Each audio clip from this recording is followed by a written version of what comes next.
everyone, and welcome to this very special opening day episode of the Ball Hawk Sports Podcast. Thank you guys so much for joining me. Really appreciate you. Today, you're going to have my big predictions kind of episode. I know we kind of did some of that last week with the divisions and playoff predictions, but this is going to be my safe bets, hot takes episode. I'm going to go team by team, going division by division. There's going to be no team-specific predictions. Did more of that last week. I'm going to go player-specific positions by predictions by team. And if you do want to see my predictions for the teams themselves, you can go check out last week's episode. It was quite interesting. I do have the teams lined up in the order that I have them finishing in. So if you didn't check out last week's episode, you can kind of infer where I have them going or ending up based on where they get called on here. But without further ado, let's get started, starting in the AL East with my New York Yankees. For all these teams, we're going to start with the safe bet. So starting with the safe bet here, really easy choice. I have Aaron Judge leads the American League in RBIs. He had 144 last year. Second place was J-Ram at 118. His two MVP years, he led the league handedly in RBIs, which are also the last 2 years he was healthy. In 2023, he did miss a bunch of games due to a broken toe, thanks to that outfield in LA not being padded at the time. I believe they fixed that, but don't need to get stuck on that. Aaron Judge leads the AL in RBIs. If he stays healthy, which is going to be for all these guys, if they stay healthy, they're going to do this, hopefully. If they stay healthy, he's going to lead the AL in RBIs. I don't see that being a problem. The Yankees are going to get on base enough in front of him. He's going to hit probably 50 homers again. But that felt too easy. So, he's going to do it. He's going to lead the AL in RBIs, and hopefully it's, again, not close. But my hot take for this team is that Jazz Chisholm wins the Silver Slugger at second base. Now, part of this has to do with the fact that Jose Altuve is playing left field for the Astros, taking him out of the running at second base, where he has kind of held down the Silver Slugger award of the American League for the last 10, 12 years. The only person that hasn't won it, I believe since like 2016 or 15, is Marcus Semien, who won it twice, once with the Blue Jays and once with the Rangers. But now it's just Semien. Chisholm moves back to his natural second base. He had a boost at his numbers coming over to the Yankees last year. Short porch and left. I think that helps him. He openly stated his goal is to win the Silver Slugger, and my hot take is that he does it. I think that he probably approaches 30-30. I think he'll easily get 30 steals, but the 30 homers, I hope might come. He had a lot of homers with the Yankees last year in the 2 months that he was there. So if he stays healthy, he has the potential, and with Semien on the downslide, getting older, I think that Jazz takes it. But moving on to the Orioles, my safe bet is that Gunnar Henderson leads the team in homers. Santander left for Toronto. I know Gunnar is starting off the season on the IL, so that hurts his chances a little bit. But I don't really see any true power hitters in that lineup to begin with. Kobe Mayo possibly could have taken it from him, but he got optioned. He isn't getting handed the first base job. Mountcastle's keeping that. He's good for 20. Westberg will be good for 20. Rushman will be good for 20. But Henderson could hit 40. Even if he hits 30, I think that he leads the team quite easily. They did sign Tyler O'Neill, who hit, I believe it was 33 homers last year. But I think that Gunnar Henderson's able to take it home for the team. That's my safe bet.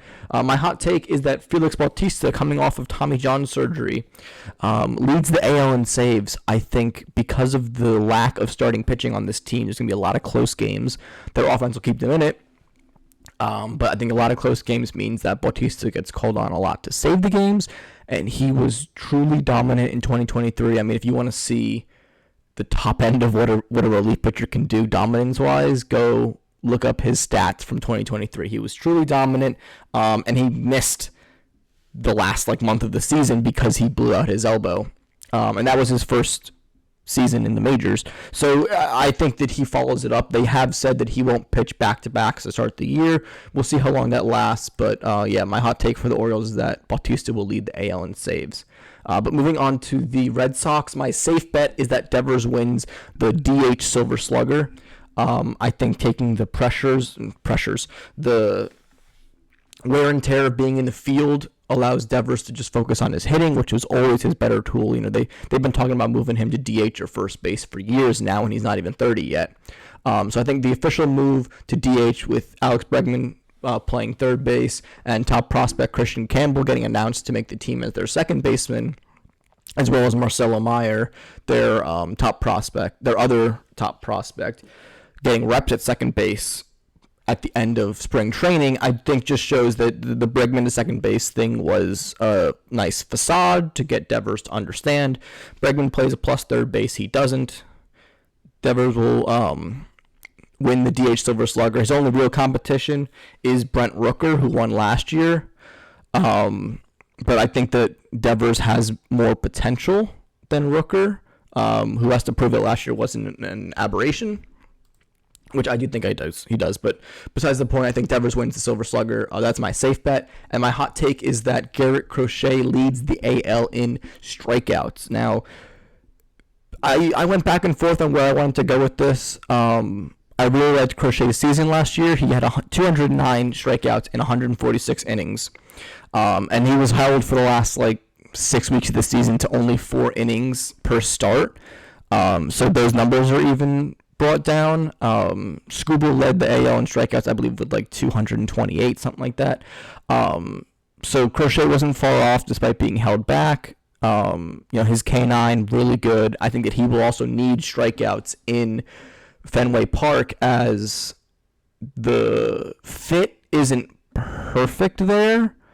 But you saw Chris Sale dominate as a lefty coming over from Chicago as well.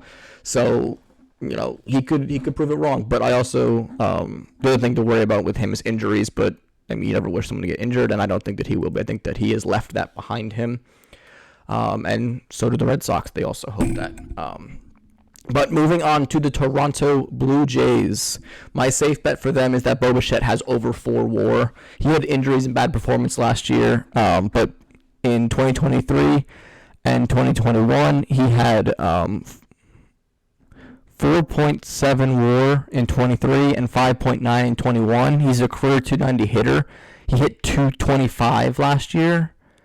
And in 2022, I believe he had a 3.7 WAR. So, he's going to have a 4 WAR season. He's going to bounce back. It's not often you have a career, basically 300 hitter like him just forget how to hit. I think that the injuries that he sustained throughout the year held him back. And I also think that they probably affected him while he was playing as well, as he tried to come back to be able to help that team to compete.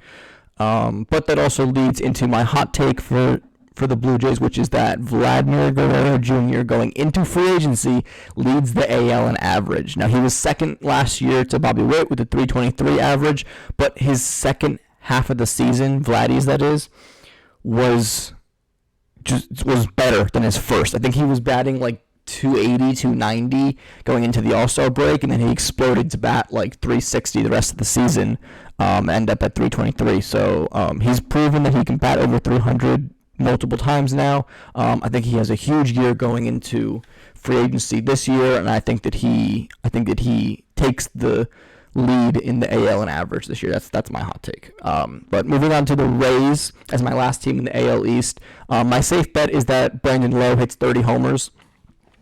He's playing, the Rays are playing as a team in the Yankees minor league park, George M. Steinbrenner Field in Tampa.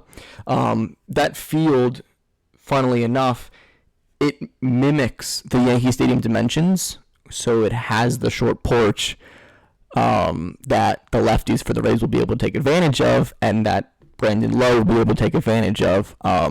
He has 21 homers each of the last 2 years in just under 110 games. I believe he has like 109 games, 107 games, but he hit 21 homers each year. So I think with the full slate of games, staying healthy, he hits 30 homers as he did a number of years back. So I think that he's able to do that again this year.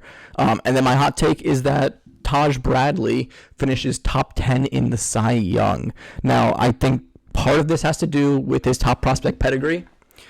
Part of it has to do with I like the look of his pitches, and I like the makeup of him as a player.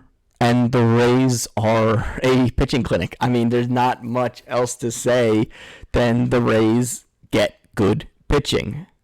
That's what they do. They pump out good pitchers. And I think Taj Bradley takes that next step this year and finishes top 10 in the Cy Young. But that's it for the AL East. We're going to move on now to the AL Central, starting off with the Kansas City Royals. My safe bet is that Bobby Witt finishes top 3 in MVP. This feels like a layup, but it's where I wanted to go. I wanted to really highlight that he's a top-end player. He would have easily won MVP last year had it not been for Judge having just a Judgian season. So he finished second last year. Third was Juan Soto, who's now in the NL. Fourth was, I believe, Gunnar Henderson, who's going to miss some time with injury. So I think that it'll be rather easy for him to finish top 3, top 2, let alone top 3 in the MVP race, and possibly even win it if he can. If he can do that, that'd be awesome for him. But my safe bet is that he finishes top 3, and my hot take is that first baseman Vinny Pasquantino hits 25 homers and gets 100 RBIs. Now, the hot take on this is more the 25 homers, as he had 19 homers last year in 131 games. But he had 97 RBIs in those 131 games. He missed the end part of the season because of an injury. He was able to come back for the playoffs, but he missed some of the season. So he already had 97 RBIs. He was well on his way to 100 RBIs, and probably much more. I mean, he missed basically 20 games. So I think the 25 homers, he gets that little bit of extra power. He was known for hitting homers in the minors. That's what got him through the ranks and got him his pedigree. So I think he takes that next step, hits 25 homers, gets 100 RBIs, and is the hitter behind Witt that the Royals desperately need. Moving on to the Tigers, my safe bet was Tariq Skubal starts the All-Star game. I have him also as my pick to win the Cy Young, but as I included that in the last episode, I wanted to change it up a bit. So I have him starting the All-Star game. I think that him getting his due, getting to start that game, the fanfare that comes with that, he's the best starting pitcher in the AL right now, and I don't expect that to change this year. So I expect him to start the All-Star game. That is my safe bet, and my hot take is that Riley Green wins an outfielder Silver Slugger. He has more support in his lineup. He is 24, 25 years old. He had a great breakout year last year. I think that he just keeps progressing and is the driver in this lineup that Detroit needs, along with Kerry Carpenter, and then Colt Keith and some other guys helping him out. I think that whole team takes a step forward, and I think Riley Green gets rewarded with the Silver Slugger Award. Now, moving on to the Twins, I have my safe bet as Byron Buxton has over 3 WAR. Now, this might seem weird because of his injuries, but he's, despite having only played 100 games once in the last 4 years, he has over 3.5 WAR in 3 of those 4 seasons. He is that good of a player when he plays, besides the fact that his defense is top of the line in center field, and probably the only reason that he stays in center field, because they could move him to right, they can move him to left, they can move him to just DH, which they did try one year, but he still got hurt. So I don't think it matters how many games he plays. Now, obviously, you don't want him playing 20 games, but even if he plays 80 games, as he has proven in the past, he'll get over 3 WAR. Great batter, great glove. That'll end up with him at over 3 WAR no matter how many games he plays. And my hot take is that Joe Ryan finishes top 5 in the AL Cy Young. This is a hot take because he finished the year injured last year. I would have loved to have seen where he would have finished had he got to pitch out the rest of the year and not gotten hurt. He had a 3.6 ERA last season with a 9.8 K9 in 23 starts, which was down from the previous year where his K9 was 11. So you can see that there is room to grow the 3.6 ERA. Hopefully he can improve on that as well and end up as one of the top 5 pitchers this upcoming season. But moving on to the Guardians now, my safe bet for them is that Emmanuel Clase leads the American League in ERA. He had a 0.61 ERA last year. That is unheard of. He's going to throw 60, 70 innings. He's going to get a lot of save opportunities. That Guardians bullpen is dominant and will continue to be dominant, I believe, with him leading the way and once again leading the AL in ERA.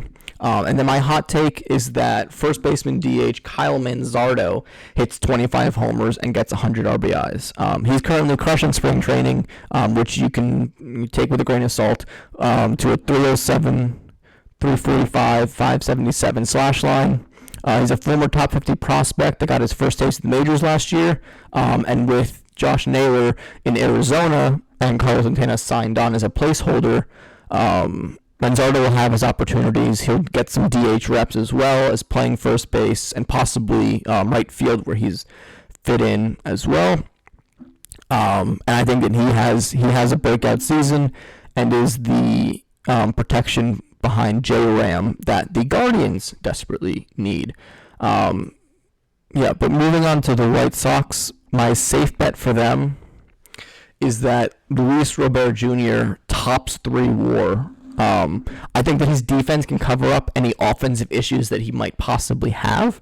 Part of his problem, some people believe, and I think as well, is that the disconnect from winning really hurt his drive.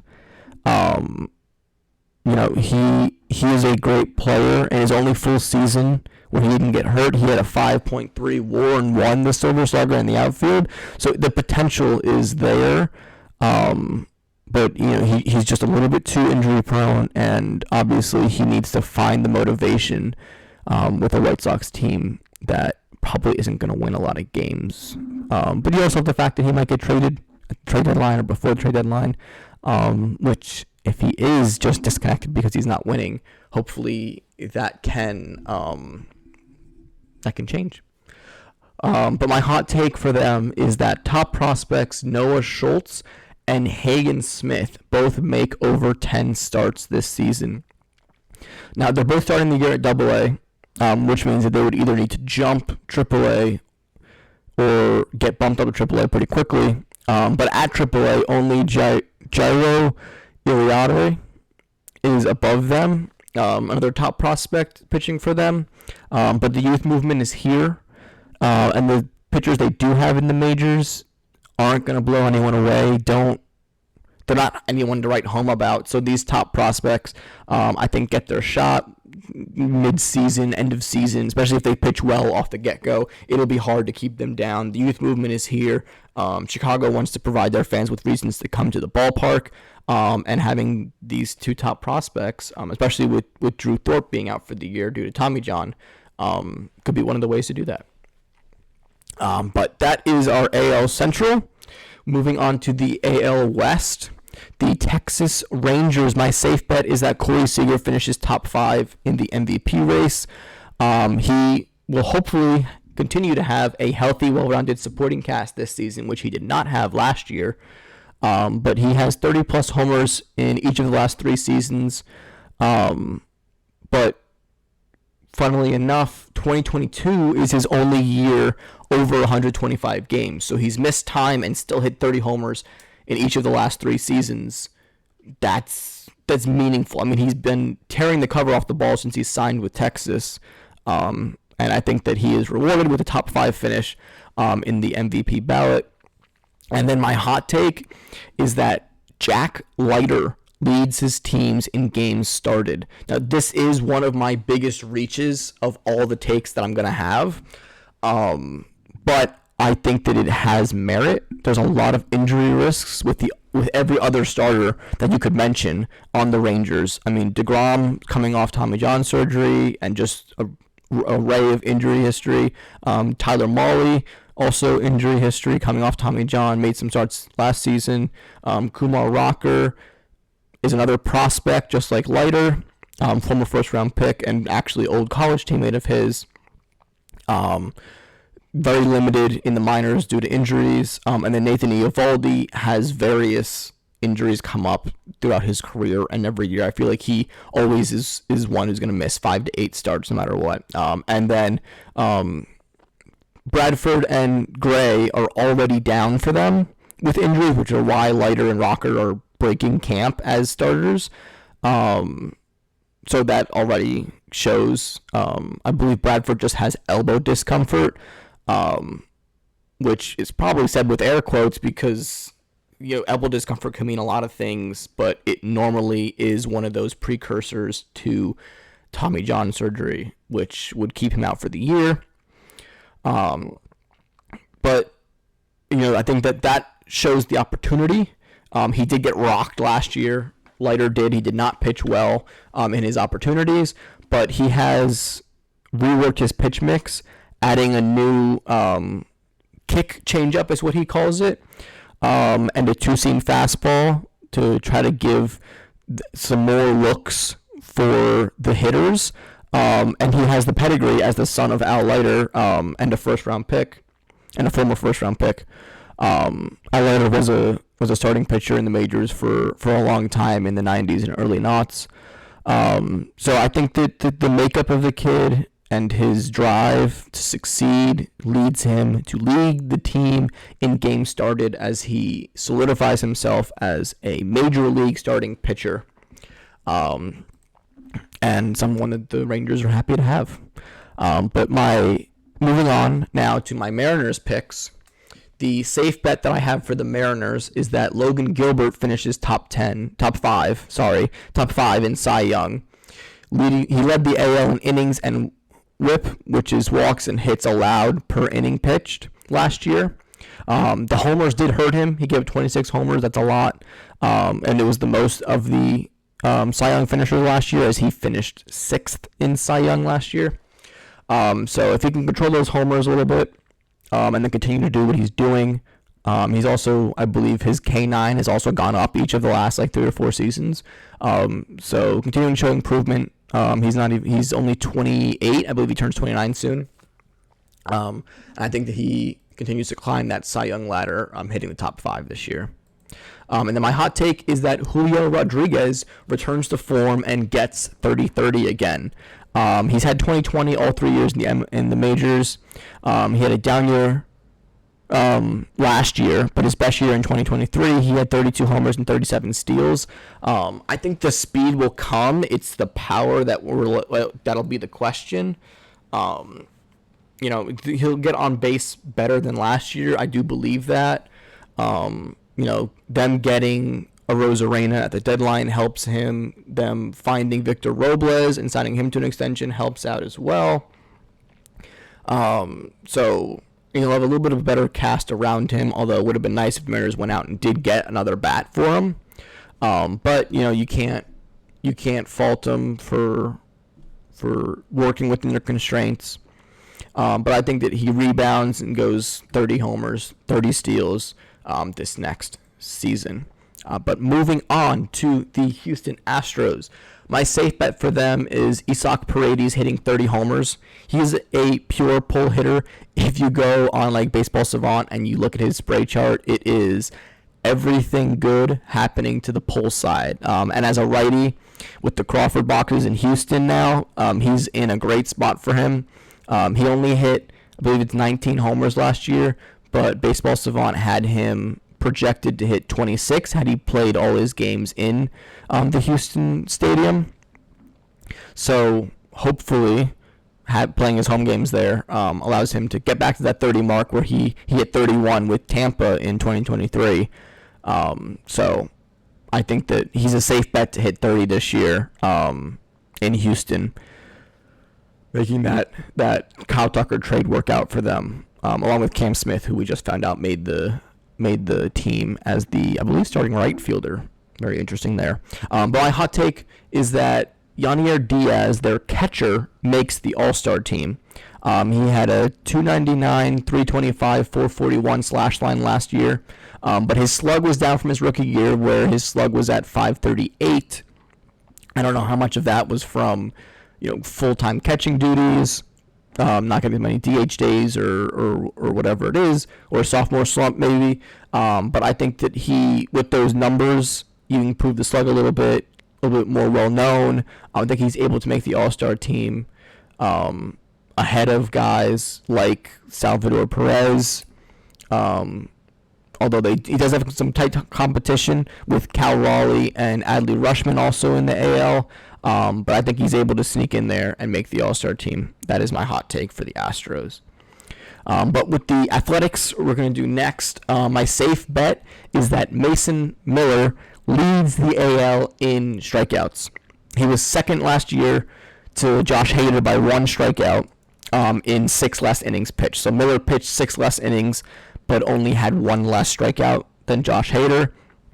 I think the Athletics are a little bit more competitive, so that gets him to throw the ball more. I do question whether they started to hold him back as the season went on, as there were some longevity questions and some question marks about whether his arm could take the workload, which is why he's a young reliever, because when he was a starting pitcher, he just kept getting hurt. His arm wasn't able to handle it.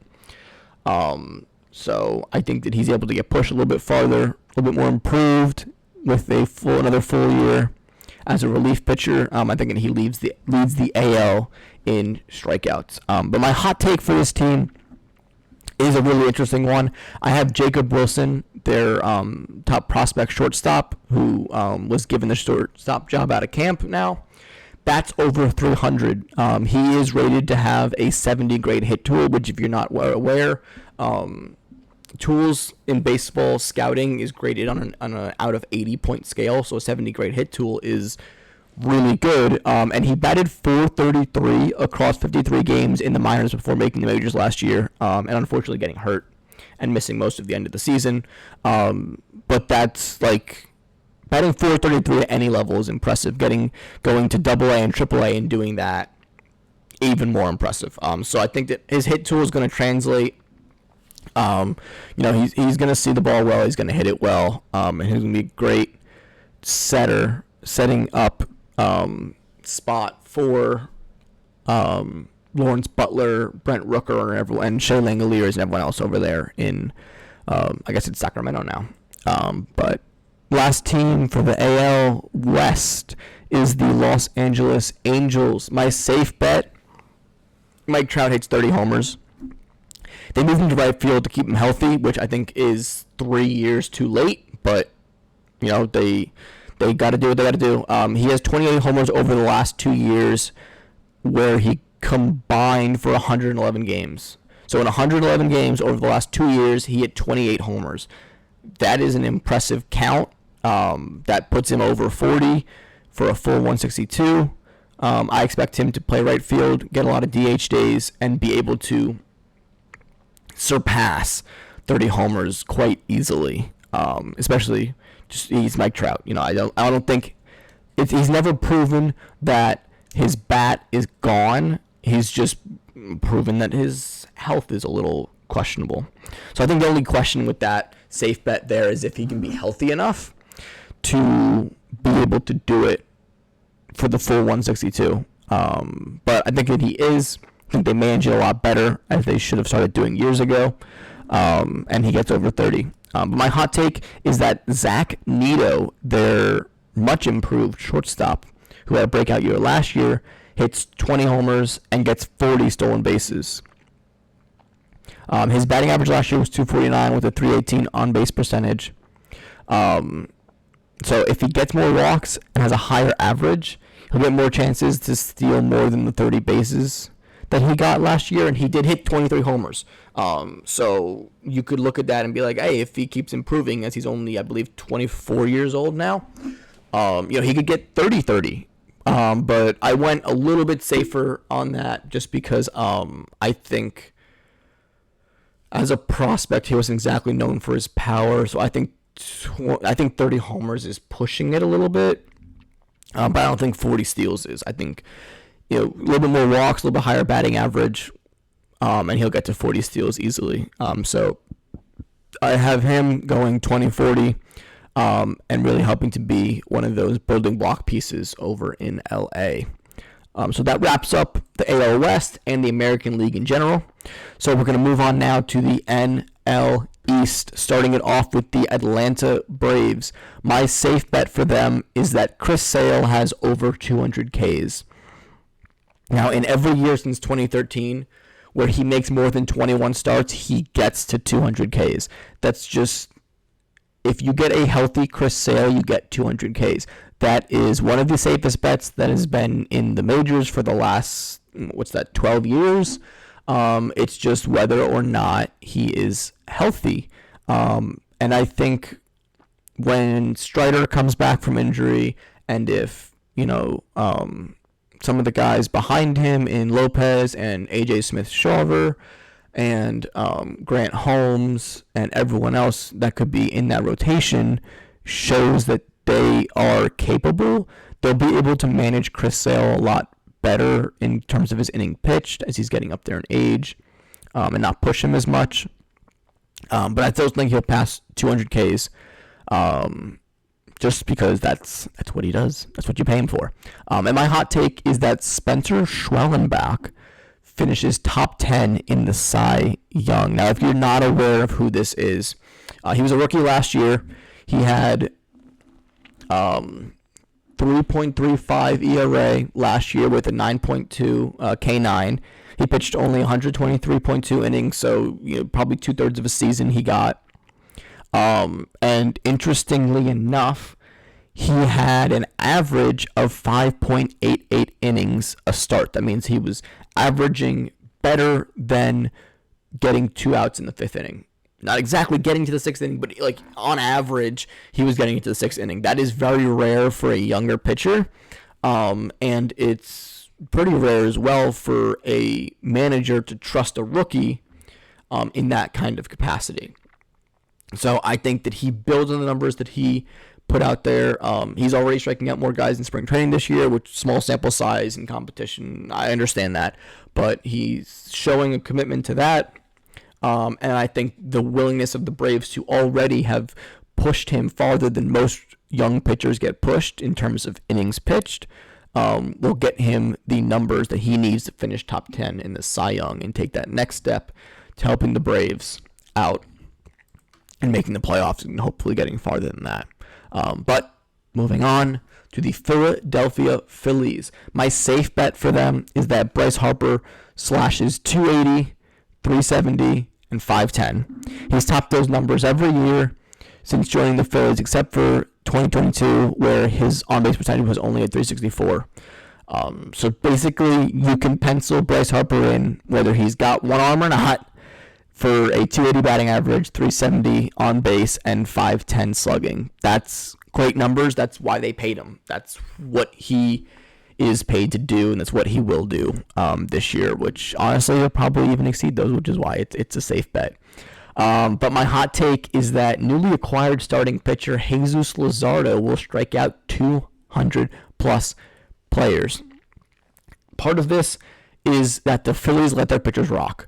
They roll with their guys. Their starters get a lot of length, as Zach Wheeler and Aaron Nola last year were 2 of the top 3 in innings pitched. So their team is going to let their guys go. And in Luzardo's only season with only over 20 starts was 2023. He had 208 Ks that season. And he hasn't pitched over 18 starts in any other season. So a lot of injuries, a lot of not getting a chance. and then having a down year with some injuries last year, I think led to a questionable asset with a lot of potential. The Phillies paid a decent price to get him off of Miami. But I think that he rewards that with a over 200K strikeout season in strikeouts. And I think just continues to show that he is a great young pitcher and a great guy for the Phillies to have gotten. And then moving on to the Mets. Over in New York, I have Soto leading the NL in walks and having an on-base percentage over 400. Now, this is a little bit of a cop-out. When I was doing my research and looking at the stats, the only player to cross 82 walks in the NL last year was Kyle Schwarber at 106. And Soto has had over 120 walks every season since 2021, sorry. And his on-base percentage is the same. He hasn't had under a 400 on-base percentage since 2021 season. So he gets on base, he walks. That's what you're getting with him outside of the slug and the hitting ability. So congratulations, Mets fans. You have the most walked and highest on-base player in the NL easily. But my hot take is that Luis Angel Acuna steals 40 bags. Now, if you have not heard the buzz around this player, probably not a Mets fan, but his prospect stock went down considerably last year as he was described as being uninterested playing at the AAA level. And part of this was shown when he made the majors last year to make his debut, and he completely showed out and played a lot better than he did in the minors, where he was just looking like an overmatched player by statistical standards and by his own statistical standards. So I think that this might be a case. I mean, I'm not in Acuna's head. I can't read his thoughts, and I haven't talked to him to know whether it's genuine or not. But a lot of reports, including, I believe, Francisco Lindor, saying that, like, Acuna is a guy that needs the lights to perform. Just shows that, like, he needs to be in the majors. He needs to be playing, doing all that. Now, he is supposed to be splitting the reps at second base with fellow prospect or former prospect Brett Beatty. That would put him at the shorter end of the platoon, as he's a righty and Beatty's a lefty, meaning that Acuna would face the righties, and Beatty would face the righties as a lefty, and Acuna would face the lefties as a righty. Acuna has some versatility. He doesn't need to only be at second base. He can also play the outfield, where you have some injury risks and some potential production or lack thereof risks, where Acuna could end up in the outfield as well. So I think that he sticks in the majors and he gets over 40 bags. His prospect profile has him as top-end speed. He's also the brother of Ronald Acuna, so the genes are there as well to show that he can steal. So I think that he sticks on the roster, gets over 40 steals. Also is one of the only Mets players that can actually consistently steal a bag. But that wraps the Mets. Moving on to the Nationals, my safe bet is that C.J. Abrams has 20 homers and 40 steals. Last year in 138 games, he had 20 homers and 31 steals. He has the speed and the ability on the base paths to get to 40 steals. He did have, the reason he only got to 138 games last season was because he was optioned for attitude issues. So hopefully that's been resolved. You really don't know where those things go, but I think the Nationals, as a team on the rise and a young team, needed to prove a point and sent him down in a year where they weren't going anywhere anyway. But I think that he keeps going up. His on-base percentage improved from the last year with virtually the same average, meaning that he drew more walks.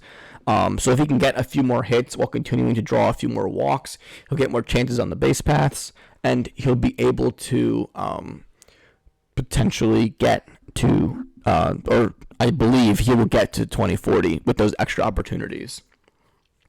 And then my hot take for them is that James Wood, former top prospect, top like 5 prospect, goes 30 homers, 30 stolen bases. He had 9 homers and 14 stolen bases last year in 336 plate appearances, which is about half of a season, a little bit more. He was caught 8 times, which does call into question his ability to steal, whether it's based more on instinct, similar to like a Kyle Tucker and J-Ram, where like they don't have top end speed, but they're going to steal bases because they know how to pick their spot, how to get to that extra base. Christian Yelich is another guy similar to that. So he's 6'7", so he's got the reach and the length. He has speed. He graded out as a 5-tool player in the minors while he was a top 5 prospect, and as highly regarded as he was, being the centerpiece of the deal for Juan Soto, coming over from the Padres. So, yeah, I think that he gets to 30-30, has a full breakout. He did show the ability to get on base, as he had a 354 on base percentage as a rookie, which is very impressive. It shows his discipline. Despite being 6'7" and having a big strike zone, he knows he does strike out a lot, so he does expand or miss the ball a lot. But if he can lower the strikeouts and keep his walks up as they were last year, he's going to get on enough to be able to steal the 30 bags that he needs. And I don't expect the 30 homers to be the problem, as long as he is able to consistently get good contact. But so both are a question mark. This is probably one of the hotter hot takes that I have. But regardless, I think that he gets it done.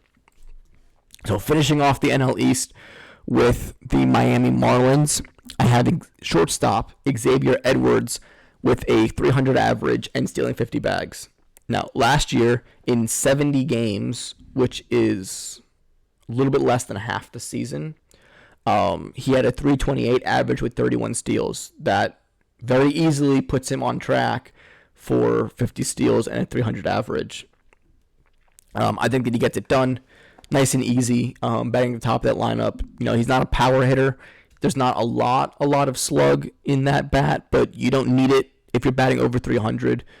Look at Luis Arias, who was in Miami and Minnesota and is now in San Diego. Like, there's value in just hitting over 300. So also having the speed to steal 31 bags in 70 games, he'll top 50. He could beat out Ellie for the largest number of steals in the National League next year. That would not surprise me either. But I have him down for 300 average and 30 bags. I think that the 300 average will be harder for him to get over the 162 rather than the 50 bags. I think that if he gets on base, which he will, he'll steal 50 bags easy. I also think being in Miami gives him an eternal green light, as they're not going to have a great year. But moving on to my hot take, I have Cal Quantrill rediscovering himself and having an ERA under 3.5.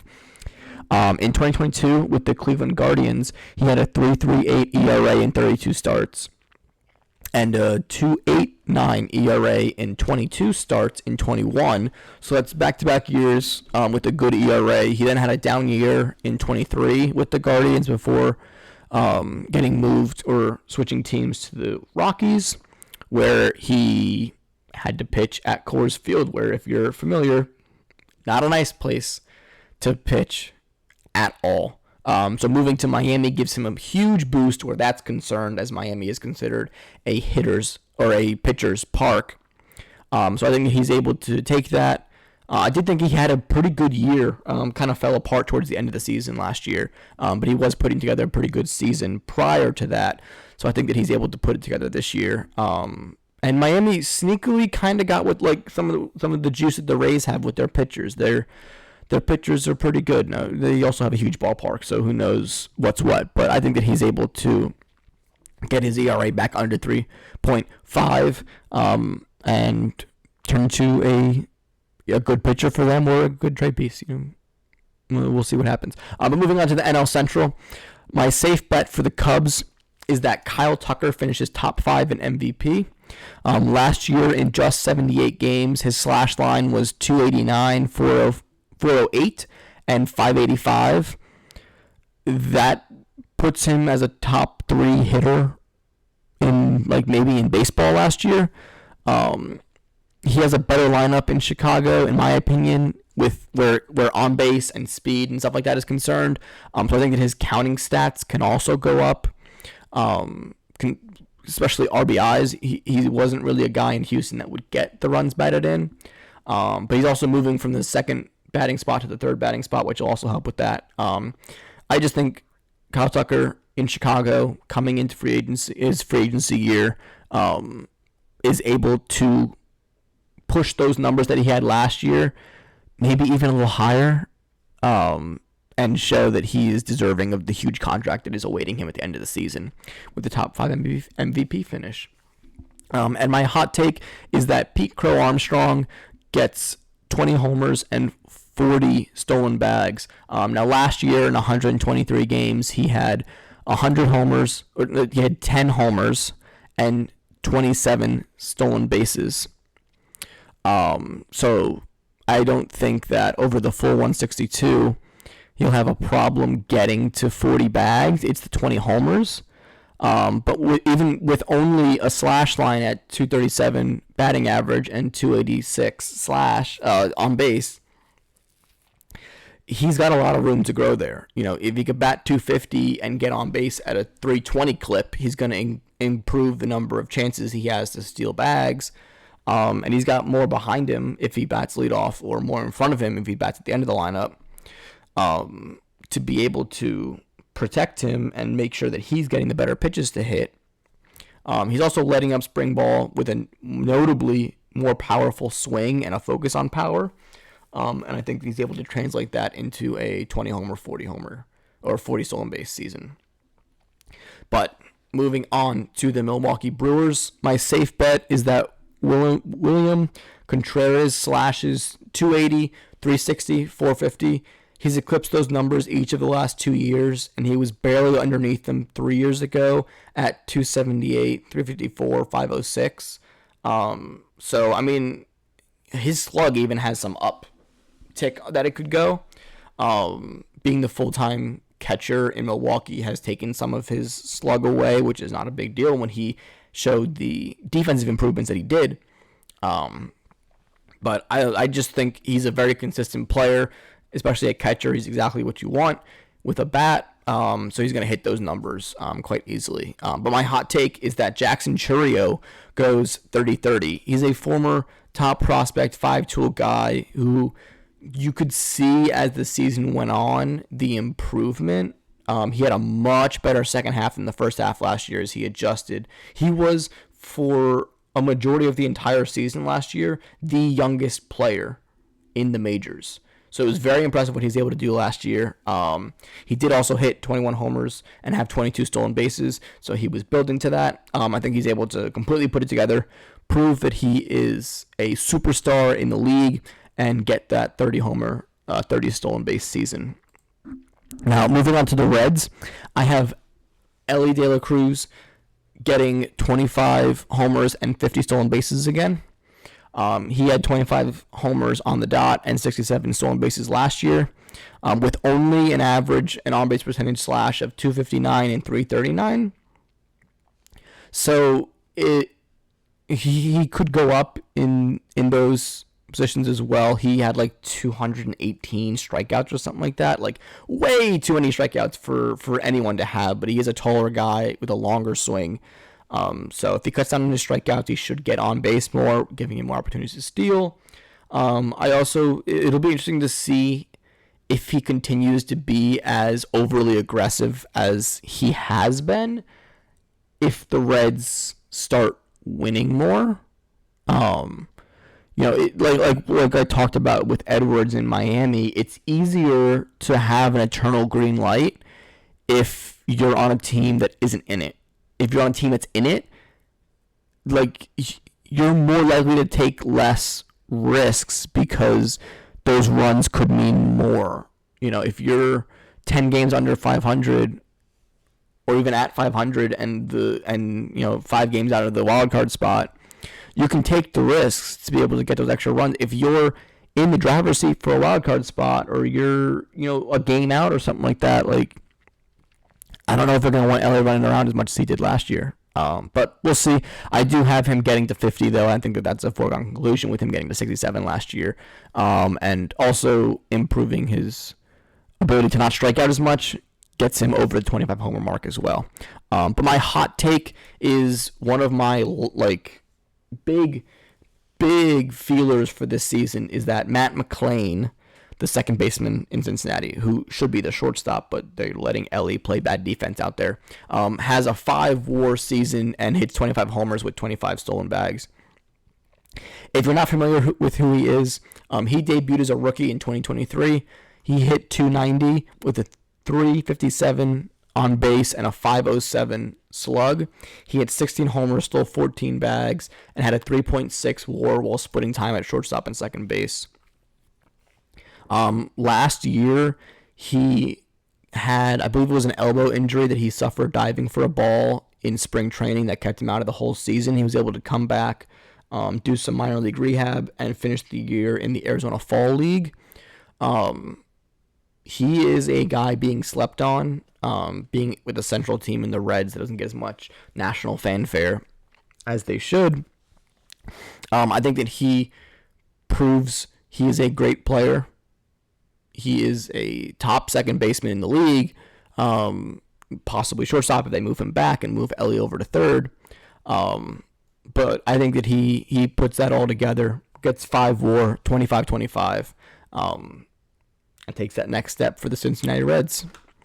But moving on to the Pittsburgh Pirates. My safe bet is that Paul Skeens finishes top 3 in the Cy Young voting. I think that's easy. 23 starts as a rookie, 196 ERA, 133 innings, 170 Ks, 11.5 K9. He was a top pitcher. If he had pitched the whole season, he only came up to the majors, and I believe it was early May. So if he pitches the whole season last year, he probably wins the Cy Young. He probably wins it this year too. He is my pick for the NL Cy Young. So my safe bet is he finishes top 3 at the very least. And my hot take is that O'Neal Cruz, who was moved off shortstop last year to center field, goes 30-30. He had 21 homers and 22 stolen bags last year in 146 games. He also had a average and on-base percentage that can be improved upon, as his average was 259 and his on-base was 324. He is also one of those bigger, longer guys. He is 6'7", with not as good of an eye as James Wood or Aaron Judge has, more along the lines of like what Ellie De La Cruz is putting out. But I think that the rigors of shortstop help him stay healthy, and being able to just play center field and enjoy doing that allows him to focus more on his hitting, and I think he's able to get to the 30-30 mark. But I'm going to real quickly go through the Cardinals before we get to the NL West and finish it up here. My safe bet is that Lars Nootbaar does what he does, which is bats 250, has a 340 on base, and a 420 slug. That's basically what his league averages, his career averages are. So, and he's played it at that level for all 4 years of his career. There's very little up and down happening with that team, with that player, Nootbaar. So I think that's what he does. That's what he's going to do.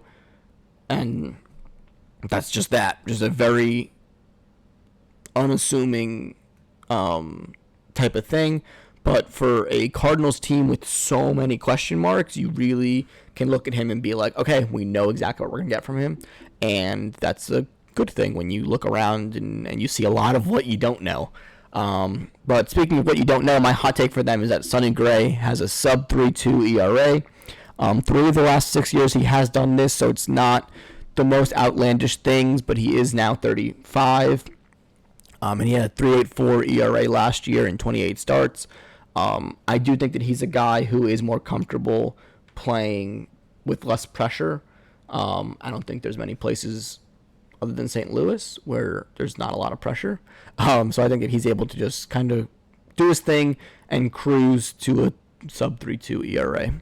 But moving on to the NL West, Starting it off with the Dodgers, I have Shohei Ohtani getting 40 homers and 20 stolen bags. This is an easy one. He's done it 3 of the last 4 years.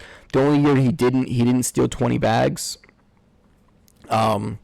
He also finished 4th in the Cy Young. Now, the thing to note about Ohtani is that the only reason he was able to go 50-50 last year is because he didn't pitch. When he pitches, he doesn't run as much. That's just what he does. It keeps him healthy. It keeps him being able to pitch, basically, on his schedule. And I don't know whether it's a decision he makes or that the team makes, but when he pitches, he doesn't steal. So I think that he's able to steal beginning of the season, and then he starts pitching, stolen bags go down, homers stay where they are. That's what they do. He's going to hit homers. He just won't steal as much. So I don't think you see him come close to the 57 bags that he stole last year. I also think that the wear and tear of pitching will lower his homers from the 52 he hit last year. So I think that he hits over 40 homers, gets over 20 steals, and pitches, which would be nice to see. My hot take is that Dustin May has a sub-3.5 ERA and makes 20-plus starts. Now, if you don't know Dustin May, he is a fiery pitcher. He's got crazy red hair coming out of his hat. Quite a sight to see. Tall, lanky guy, but he's never been healthy. He has a combined 20 starts from 2021 to 2024, including none last year as he missed the whole year recovering from surgery. But he does have a career 3.10 ERA.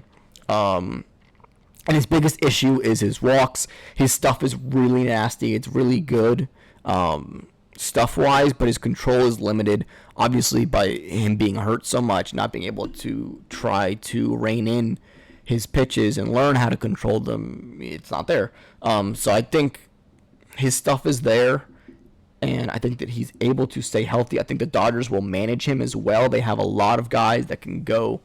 They have a stacked bullpen. They have a lot of depth where starting pitching is concerned. So I think that he's able to make 20-plus starts and stay healthy all season, which will be a huge boost for the Dodgers. Not that they need it anyway. But moving on to the Arizona Diamondbacks, my safe bet is that Corbin Burnes finishes in the top 5 at the Cy Young. He's finished top 8 in each of the last 5 seasons, as well as winning it once. He finished 5th last year, despite his strikeouts being down.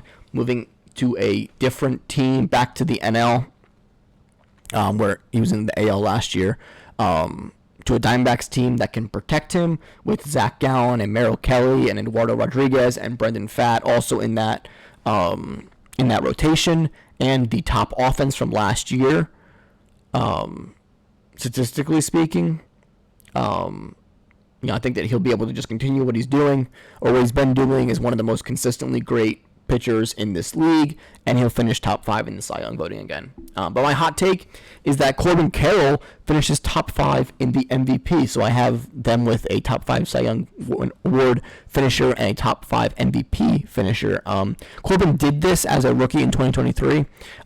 He does claim that he was held back last year, where he had a very much down year compared to his 2023 numbers, by a shoulder injury that lingered from 2023. But he claims that it's gone now, and that he felt a lot better as he had a better second half than first half last year. As he said that the pain from his shoulders started to subside as the year went on. He was able to handle it.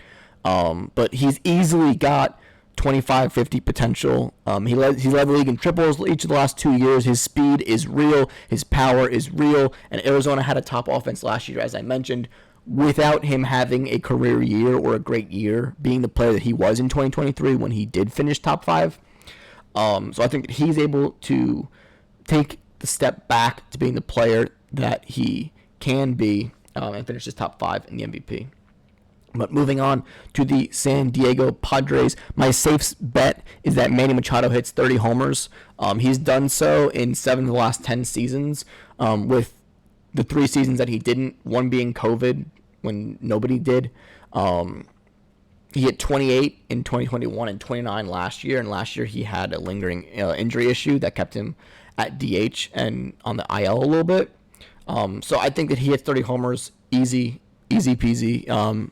But moving on to the hot take, I have Michael King finishes top 5 in the NL Cy Young. This last season was his first year as a full starter, as he was pitching out of the Yankees bullpen. Prior to that, except for the last month and a half of the 2023 season, but he had 173.2 innings pitched with 201 Ks, and he finished 7th in the Cy Young with a 2.95 ERA. I think that he continues to do this. I think that he'll be better than that, actually, having a full year under his belt, being able to learn that, everyone around him, also being able to pick the brains of Yu Darvish and Dylan Cease and Joe Musgrove and all those guys. I think he's able to continue to improve and up that 7th finish to top 5 going into free agency on a very, very high note for him. But moving on to the San Francisco Giants, my safe bet is that Logan Webb leads the National League in innings pitched. It's what he does. He pitches a lot of innings. He had 216 pitches in 2023, 204.2 innings last year. Both times he led the NL. And last year, Zach Wheeler was the only other NL pitcher to top 200, hitting that number on the dot, so getting 200 innings pitched. Aaron Nola, I believe, was second with 199. So he did that easy, even in a down year statistically. Otherwise, he gave up a little bit more homers than you would like to see. He still was able to get over that 200 innings pitched marker, and realistically, the only person that I could see threatening him for this would be Sandy Alcantara. But I think if he remains in the NL, and especially if he remains with the Marlins, they're going to treat him with kid gloves. And I haven't heard anything about this, but there's a possibility, even to start the year, they might rein him in a little bit so that he can stay healthy for the trade deadline.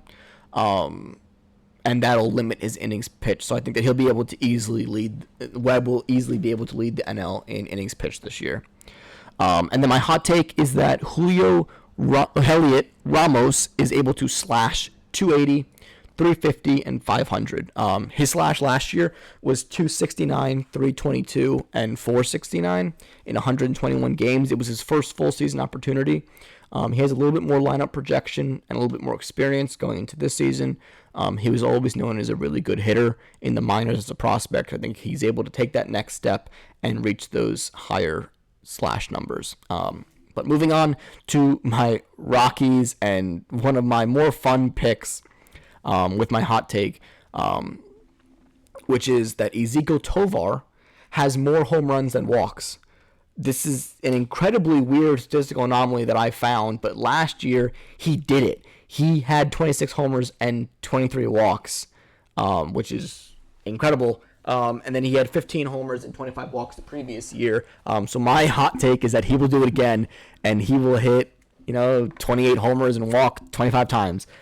Just not a guy that is patient and takes his walks at the plate. He's up there to swing, and that's what he's going to do. But my safe bet is that Michael Toglia hits 30 homers. He had 25 homers in 116 games last year. Now, what's interesting about that is he only had a 218 average. So he had 87 hits to 25 homers. That's a homer every 3.48 hits. And he also had 42 extra bases out of 87, so it's not like he wasn't also getting doubles and triples and whatnot. When he made contact, the ball was hit hard where they weren't, basically. So I think that he's able to make a little bit more contact and get over 30 homers. I mean, if he keeps up the pace from last year, he gets over 30 homers easy. But if he ups his batting average, he's going to very easily clear 30. And I even think that the safe bet might have been 40 if he bats higher. So I think that that'll be a very safe bet for the Rockies. But thank you guys so much. If you stay with me all this time, I appreciate it. But those are my hot takes. So I hope that you guys have a great opening day and your teams are able to succeed in the way that you want them to. But starting next week, we're going to do wrap-ups across the league. Might sneak in some power rankings possibly. So stay tuned for all of that. Thank you guys for joining me. And happy opening day.